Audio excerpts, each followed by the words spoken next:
Tu veux dire Dieu, tu veux dire Iboga. L'Iboga est Dieu. I've been fascinated by psychoactive drugs my whole life. I love to study their chemistry and impact on society. And my work has allowed me to investigate extraordinary substances around the world. Yet there are still mysteries that remain.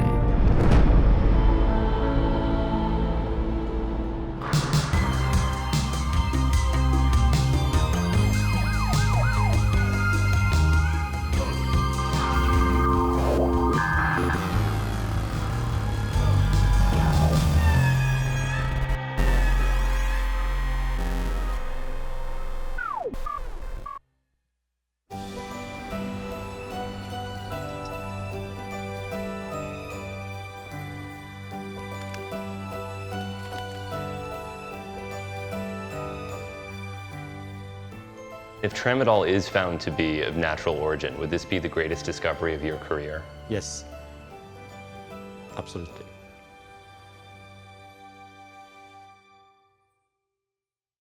The story started in 2011. We hosted one PhD student from Cameroon. At that time, he was working on a plant called Noclia latifolia. In the traditional medicine in Africa, the roots are used for the treatment of many pathologies, including diabetes, malaria, neurological disorders, and also as a painkiller. I was quite excited to investigate this medicinal plant that is used in Cameroon, a natural tree in Africa that is used since maybe centuries. The hope is that you are discovering a new compound. That's the reason why you start this project. So you have a traditional plant that's been used for hundreds of years. You have the sample. So then what's the next step? So we ground the roots to get the powder and then mix them with the methanol.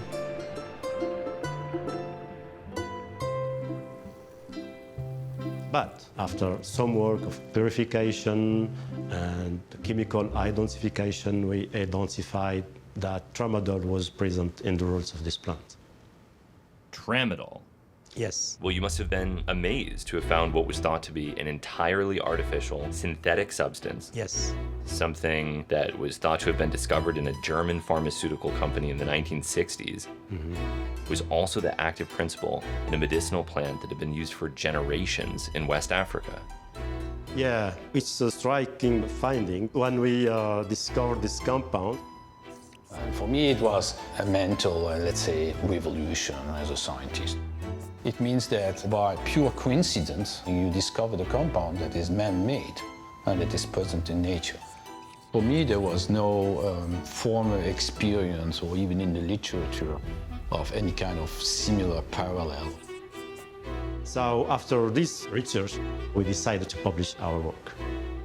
When we did discover tramadol as a natural product, it was a very provocative demonstration that indeed what we call generally the recipes of the grandmothers, traditional medicine has a value. But that doesn't make sense. It is a surface contamination.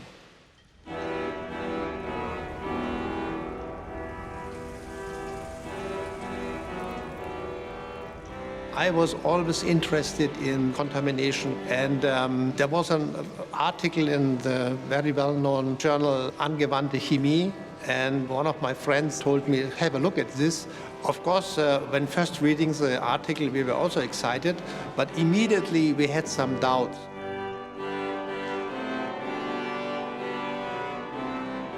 For instance, the amount of tramadol they could detect was 0.4%, and that is an extremely high percentage of the tramadol. So you did find tramadol in Nauclea latifolia, but you also found it throughout the environment, Yes. evidence that it was not natural. Yes, we found tramadol in very different plants from different genetic origin. It cannot be that all of a sudden tramadol is produced by plants from very different origin. It is a surface contamination. Our interpretation of the high concentration was, and we could prove this by interviews with farmers, that tramadol is also given to cows to tolerate the extreme heat in the far north of Cameroon. These animals excreted the tramadol. We found not only the tramadol, but the mammalian metabolites. It's also giving you another hint that the excreta was, in our case, from the cows. Cows addicted to tramadol. Your interpretation is almost equally strange. You know, for us, all the story was like a crime, yeah, an exciting crime story. It's certainly an odd claim. If a farmer were to give their cow tramadol with the idea that this would allow them to work harder, then the cow would become addicted to tramadol. Yeah, I guess yes. A cattle addiction to tramadol, that would be an interesting concept, yeah. It just doesn't make economic sense to give them to cattle to resist the heat, especially high doses. I don't see the logic about it.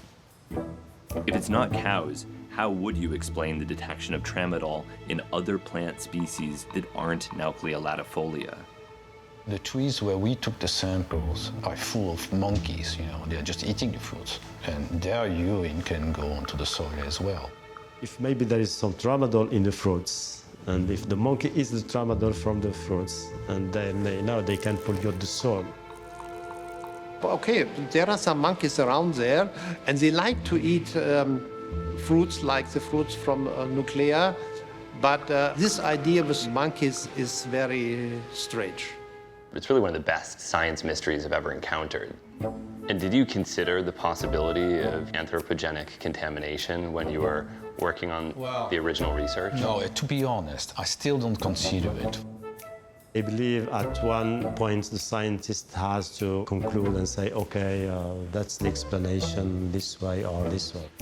It does seem unlikely to me that tramadol is biosynthesized by plants, but it seems almost equally unlikely that it's a product of widespread use by cattle.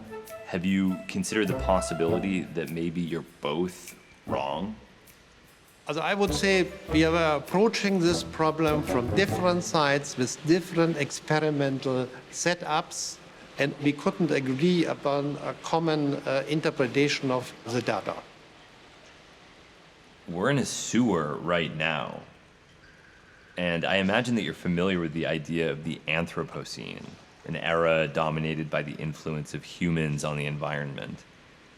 As a result of human activity, it's becoming increasingly difficult to define exactly what's natural.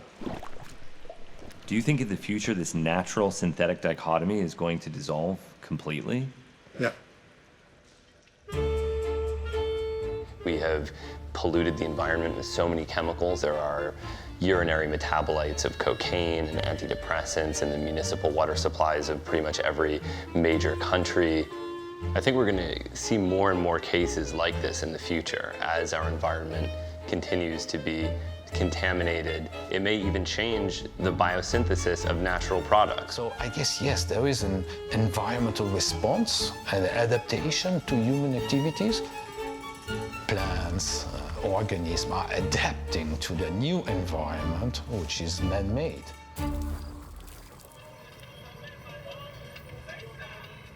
In Africa, what's amazing is that tramadol is used as a drug, as a narcotic drug.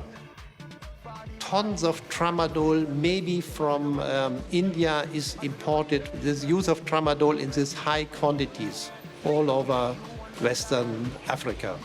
We head to Cameroon, where the country is facing an opioid crisis. For years, abuse of tramadol, a painkiller, has gone unchecked by international agencies. Don't abuse tramadol. Don't abuse tramadol. Stop. Don't abuse tramadol. Pour moi, c'est le meilleur parce que Make you stop tramadol. Why you did? Why you did? moi, je consomme le tramadol. Je fais dans les puits d'eau, les fosses et les puisoirs. Il y a des zones où je pars à 20 mecs. Oh oui, c'est vraiment un travail.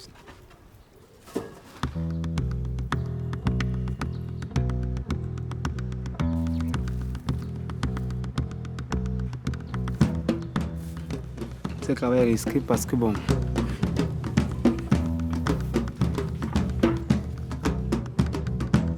Quand je prenais un comprimé de tramadol, je transpirais, je travaillais, je ne ressentais pas la fatigue. Peut-être.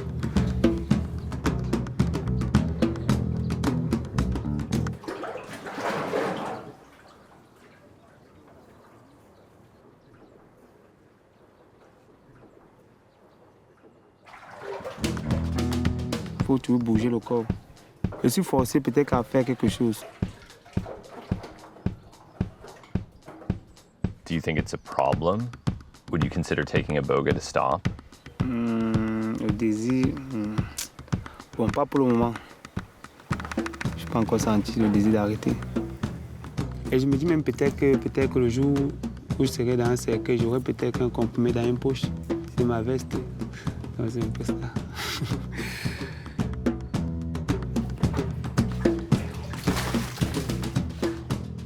J'ai un ami qui prenait vraiment. Bon, pour lui, il prenait juste pour se faire plaisir. Mais lui, bon, il a été au niveau où il arrivait à l'overdose. Sa mère l'a amené une fois dans un truc de désintoxication plusieurs fois. Mais là, il replongeait toujours.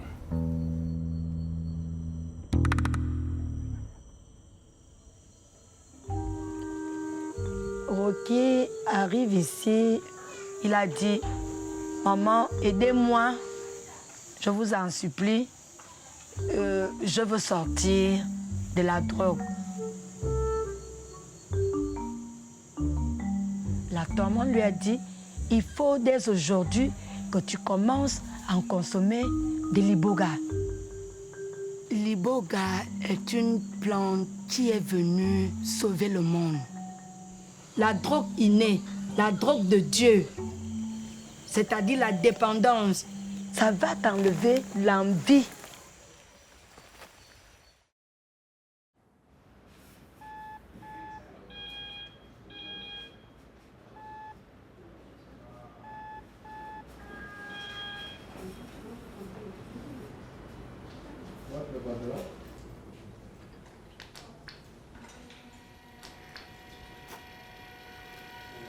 Je suis habité rien que par de mauvaises pensées.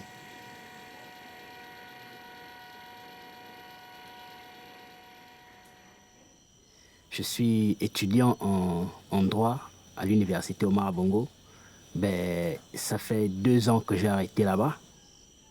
Dès que je prends 2 comprimés, 3 comprimés de tramadol, automatiquement mon esprit change. Et ces pensées, c'est soit faire du mal à l'autre, soit me faire du mal à moi-même, ou encore à mon entourage. Devenir accro au tramadol, lorsqu'on a pris une fois, l'envie finit par s'installer. Because most of the African continent doesn't have a history with opioids, I understand that the introduction of tramadol has been especially difficult. Le tramadol n'est pas bien pour la société. Le tramadol, ce n'est pas fabriqué par nous, ni par notre nature. Ça vient de l'extérieur. Is there a difference between something that is artificial, that is made by humans, and something that is botanical, that occurs as part of nature? Les autres drogues qui sont fabriquées à partir des éléments de la nature n'agissent pas comme le tramadol.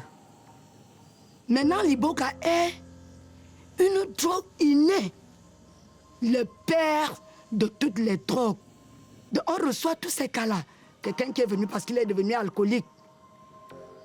L'autre est venu parce que il n'arrive plus à se concentrer. Drogué par le téléphone. Que rester là tous les jours avec le téléphone. Moi, j'ai interdit à mes enfants. Et l'unique chose qui régularise ça, ce n'est que de l'Iboga.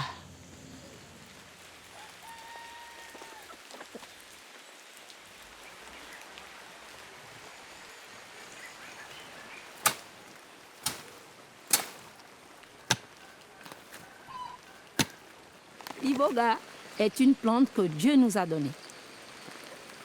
Ici au Gabon, l'iboga pousse. Et ça a des effets vraiment qui sont vraiment très bien.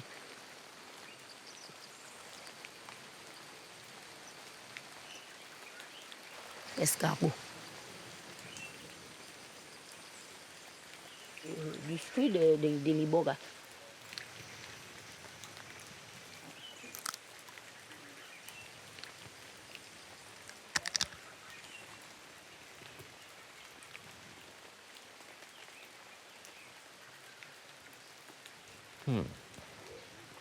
It's like a cucumber. It has a cucumber-like flavor and texture, I would say. Not bitter, or not very bitter at all.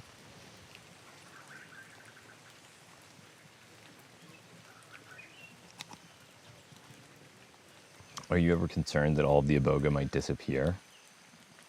L'iboga ne doit pas disparaître. Au Gabon, ça c'est ce que Dieu nous a donné. Donc la connaissance est là-dedans. Si des gens nous demandent de faire disparaître ça, c'est de demander aux Gabonais de disparaître.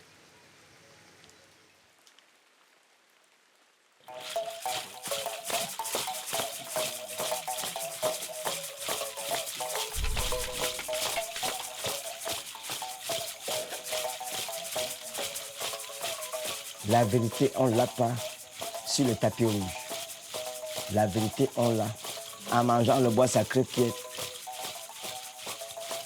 L'initiation, c'est une nouvelle naissance. Voilà comment je résume ce que j'ai fait en 4 jours pour m'initier. C'est pendant 4 jours, de mercredi à dimanche. Vous ne mangez que l'iboga et vous ne prenez que de l'eau. On commence à vous administrer l'iboga mercredi.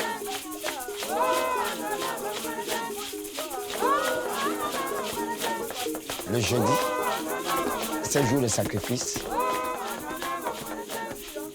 Il y a la tombe. Nous enlevons les impurités de chair. 3e jour, le vendredi, on vous nettoie. Lavez quelqu'un dans une rivière. Le samedi, on vous lave, on vous habille en blanc. Et vous devez sortir votre première parole. Dimanche, vous avez votre premier repas. Et on peut commencer à vous remettre sur pied. Et je confirme. L'iboga, c'est quelque chose qui désenvoûte, qui purifie. Prend la chair, on prend les os. Parce que nous, on appelle pas ça écorce, on appelle l'os de l'iboga. L'iboga fraîchement récolté, qui est en poudre comme celle qu'on a consommée durant les 5 jours de la veillée.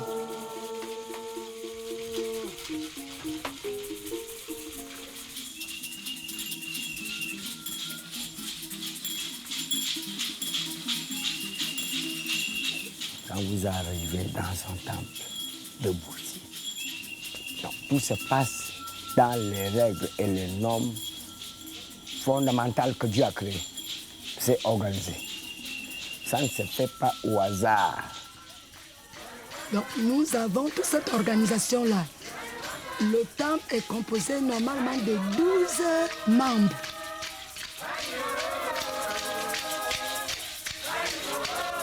Qui viennent faire l'expérience naturellement, enfant ou grand. Le cas de Reiki, c'est la drogue.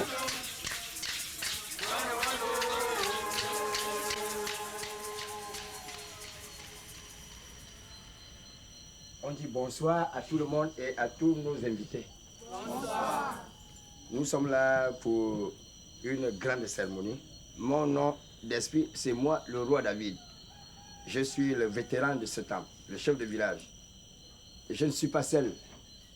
J'ai une épouse qui s'appelle, dit, nommée la reine Mélézo spirituellement. Et bonne soirée à tous et bonne guérison pour les malades. Merci.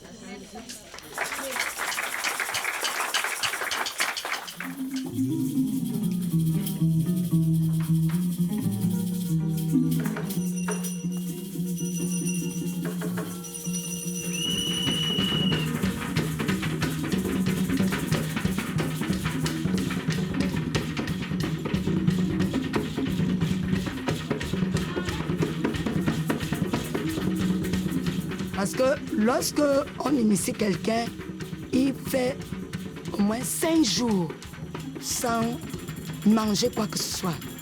On ne lui donne que des liboga et de l'eau.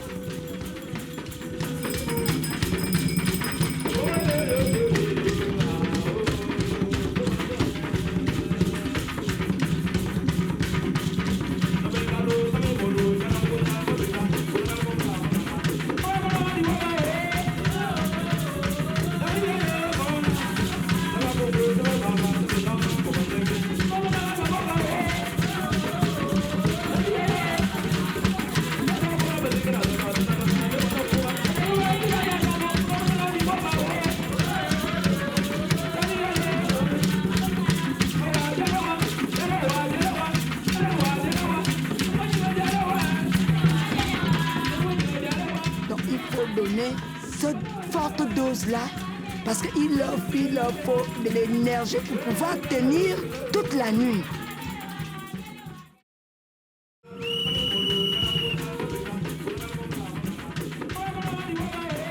Donc, comme tout médicament, il y a la posologie.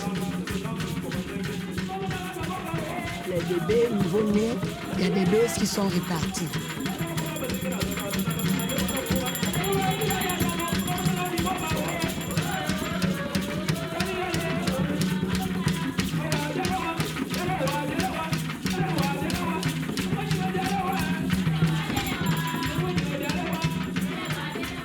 Médecin très complet. Donc il faut donner d'autres plantes pour permettre à ce qu'il y ait une bonne circulation, pas de blessures. Par exemple, la liane gluante.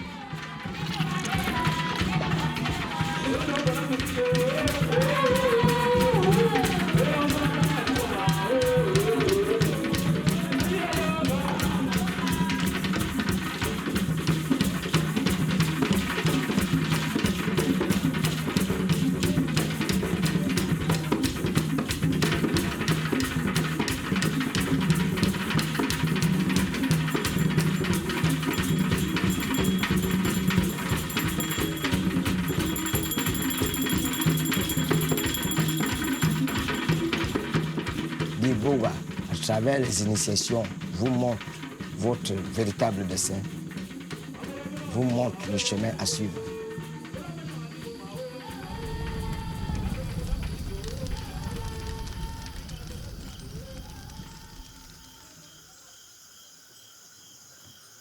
Le bouti est un culte voué au Créateur. Que lorsque les colons arrivent, nous trouvent en train de pratiquer nos cultes, ils les ont traités de diaboliques. The French colonists opposed the Iboga religion. Why did you incorporate aspects of Christianity into your religion? Chacun de nous agit selon la volonté de Dieu. Tu n'as pas besoin d'aller rester dans l'église catholique pour dire que tu sers Dieu. Tel que nous avons des caméramans, nous avons des chercheurs, nous avons des journalistes, nous avons des navigateurs, nous avons des cosmonautes, nous avons tout dans l'Iboga. La religion de l'Iboga a eu son commencement en brousse chez les Pygmées.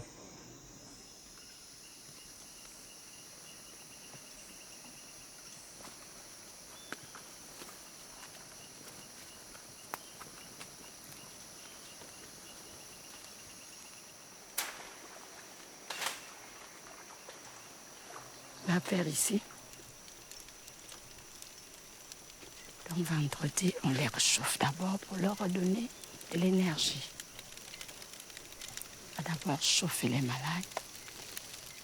Ce lavage, le but du lavage, c'est d'enlever toutes les impuretés. Donc ça soigne.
Toute la saleté là doit partir.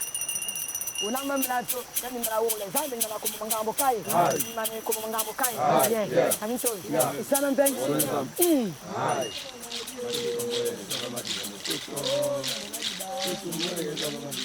de l'eau doit descendre avec l'eau de la rivière et te laisser pur, propre.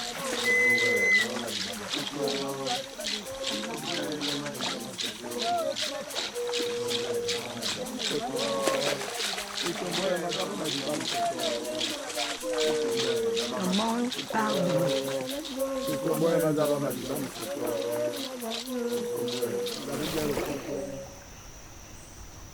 et cette même terre, si on ne la préserve pas, elle va repartir dans ses eaux.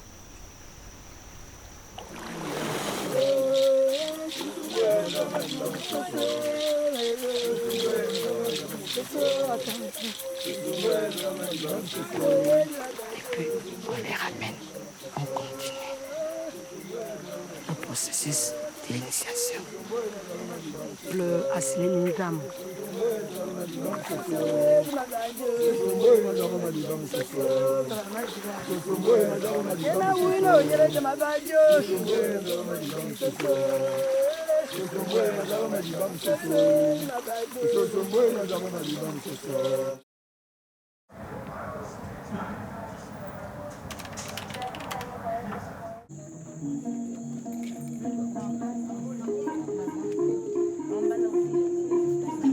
Cette partie s'appelle la tombe. Rocky est d'abord passé par. Les deux enfants couchés ici sont constamment malades hospitalisés. Leur maman, elle les a amenés pour soigner.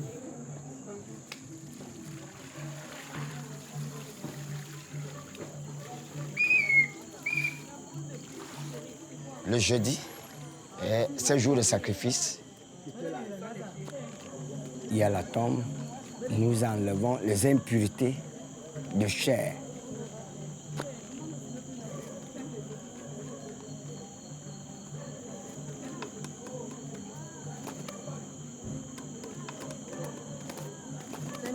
On enterre ses problèmes, on enterre ses difficultés, on enterre ses maladies. Quand il revient le matin, tout ça là est resté dans la tombe.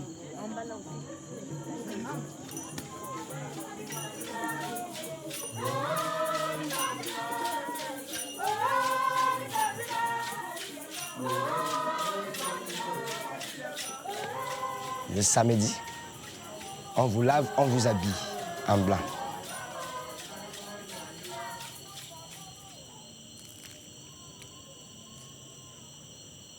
Vous devez sortir votre première parole. Est-ce qu'un arbre peut rester en vie avec ses branches sans racines pivotantes?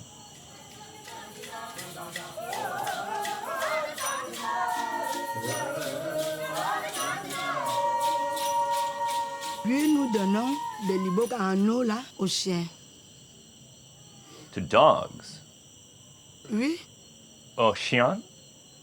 les chiens. Pour qu'ils soient toujours éveillés, courageux, pour qu'ils puissent surveiller le village.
Moi, j'ai mes rayons X naturels.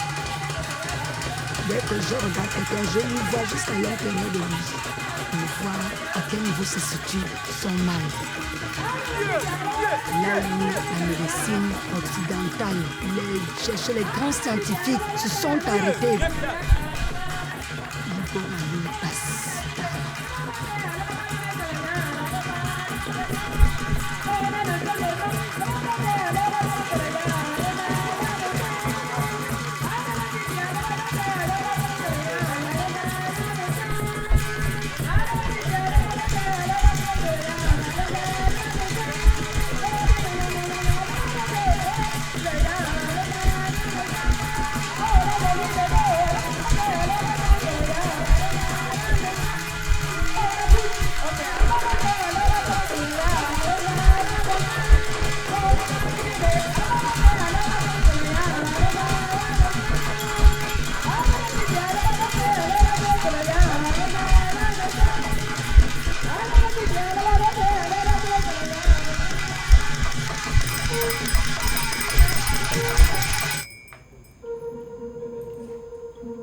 J'en ai vu beaucoup de miracles. Dieu a créé les choses telles que ça a été fait.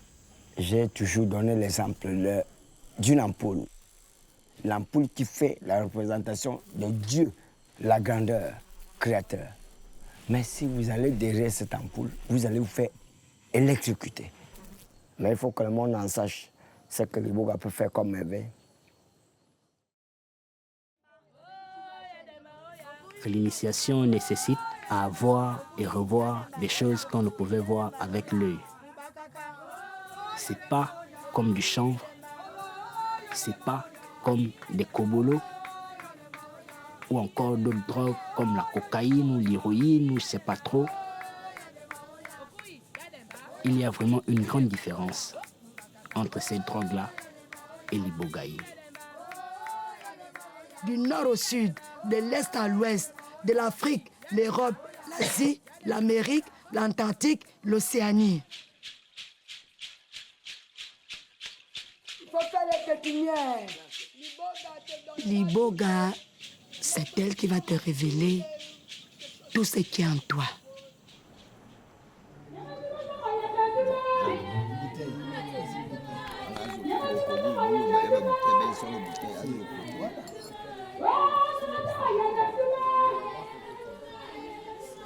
Sérieusement, c'est le cœur qui m'a guidé ici.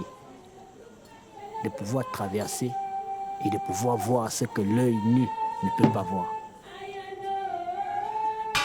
L'ibogaïne, j'ai vu ça comme la chair du Christ.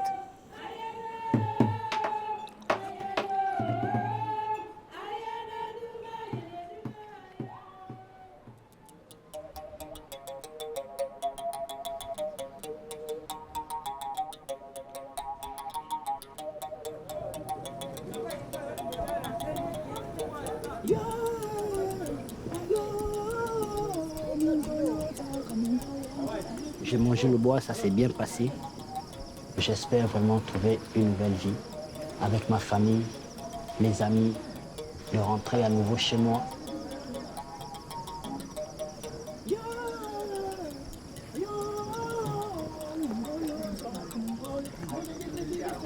Mais avec l'initiation que je viens de terminer, je suis né à nouveau. Et le fait d'être né à nouveau sous-entend dire par là qu'il faut changer les mauvaises habitudes. Parce que j'ai perdu déjà beaucoup d'années. Concernant mes études universitaires, c'est vraiment ce que je demande à Dieu, de me permettre de pouvoir continuer ce que j'ai laissé avec un bon cœur et avec vraiment beaucoup de détermination. Je sais que ce sera compliqué, mais je suis sûr que ça va aller.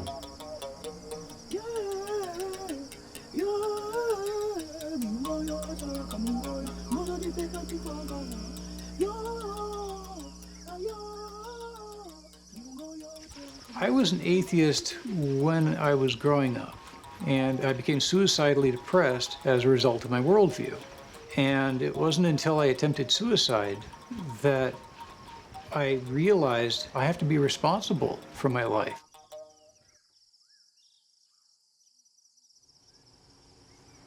And so I tried Ibogaine, and it caused me to question my atheist worldview. The Ibogaine seemed to be used by God to put me in the right place. There are ways that people can seek to know more about God if they want to, and one of those ways is to use certain drugs. Unfortunately, iboga has always been endangered, and that caused me to be interested in continuing my research on producing ibogaine from something that wasn't endangered. Fortunately, in West Africa, there are farms that produce Volcanga trees, and there's already a commercial need for those trees. And so I didn't even have to wild harvest to obtain a semi-pure form of ibogaine that's perfectly usable in addiction treatment. So the purpose of this is sustainability. Yes, it was for the sake of the iboga shrub and for the sake of people who need ibogaine, because if iboga goes, then so does its alkaloids. This is a bag of Volcanga bark that came from Ghana. The first step is to take the powdered bark and extract them with dilute acid. And this bark contains a great deal of alkaloid. It's about 15% by weight in alkaloids. The bark is filtered through cloth. I came up with a different method, a low-tech method, something that would be within the reach of people without a lot of chemical training. The total alkaloids are precipitated with ammonia, which make it basic, and filtered through very large coffee filter paper. So as you can see, this is quite wet. What would you say to somebody that told you that the ibogaine that you produce is not real ibogaine? It's fundamentally different from iboga-derived ibogaine. The ibogaine that's created using Volcanga, scientifically they're the same substance and they would be undistinguishable. And the pure substance is the pure substance regardless of how you got there. So at that point you may as well realize that it doesn't matter which plant they come from. They're equally beneficial.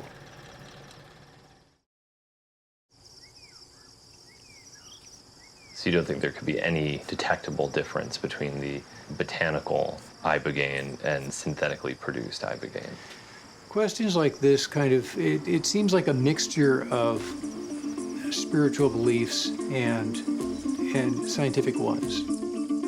I do have a spiritual system of beliefs that is separate from a scientific set of beliefs. But it's like the difference between believing something when you're dreaming and believing something when you're awake. There's no connection between the two. And trying to mire the two in these debates I just see it as unproductive.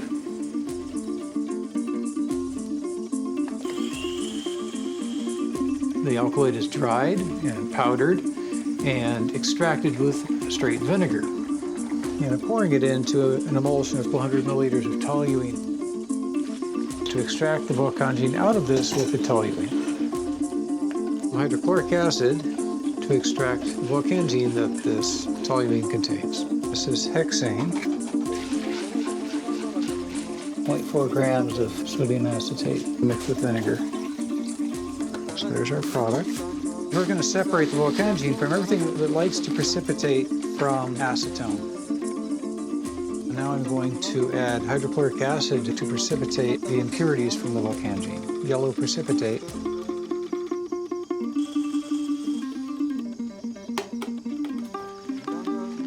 Drop it in. So this crystalline volcangine is converted to ibogaine by refluxing it in alcohol and potassium hydroxide.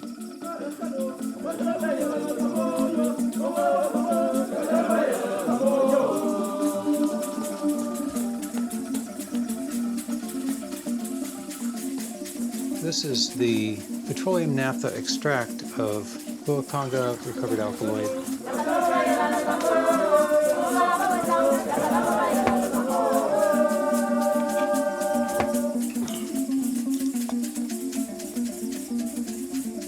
There's a couple large seed crystals. And drop those in. So this crystalline volcangine is converted to ibogaine by refluxing it in potassium hydroxide in alcohol, and that gives ibogaine as a pure compound available for other people to use in treating addiction of various kinds. I was speaking with scientists who are debating the possibility of widespread use of tramadol by cattle. And if that's truly occurring, do you think that a cow would consume iboga as a treatment for their addiction? Well, it seems like a much different problem than we have with people because the cattle aren't giving themselves tramadol. It's being given to them. So I would think that the thing that needs to change is the administration of tramadol to the cattle. But I suppose if it works in rats and people, that ibogaine would probably treat addiction in cattle as well. Yes.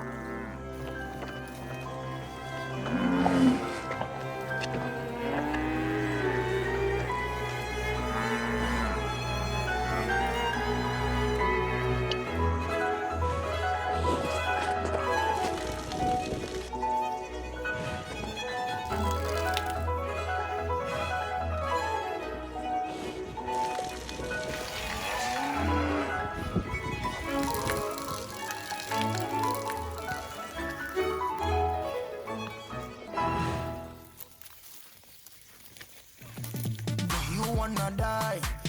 You wanna die? Do you wanna die? Where you dey abuse trauma? Do you wanna die?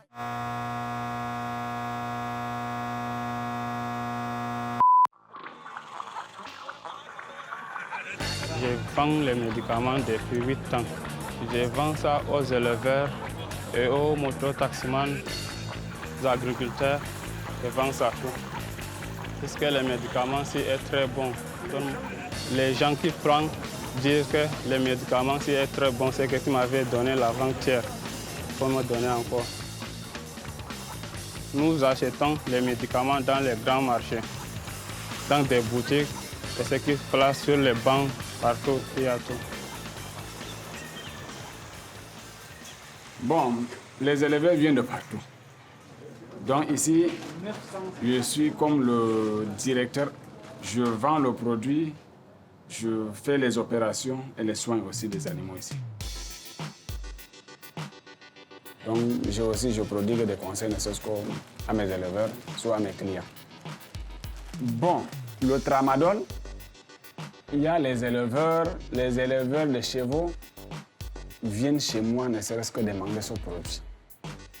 Et c'est un produit humain.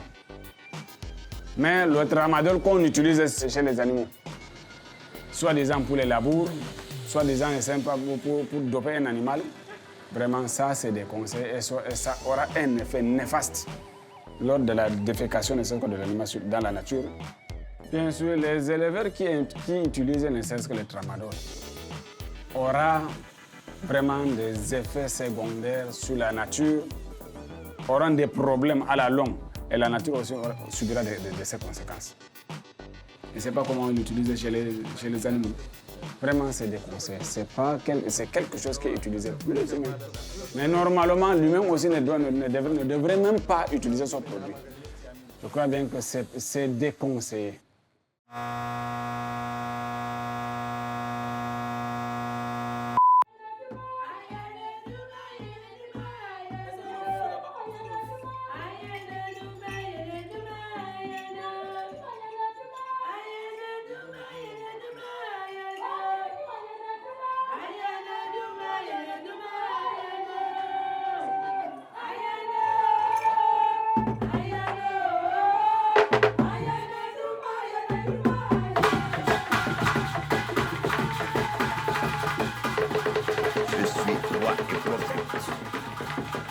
Premier musicien de Dieu. Adam et Ève avaient joué les mêmes instruments quand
Liboga chasse l'égoïsme. Liboga désenvoûte. Liboga vous façonne. Liboga vous fait renaître de nous.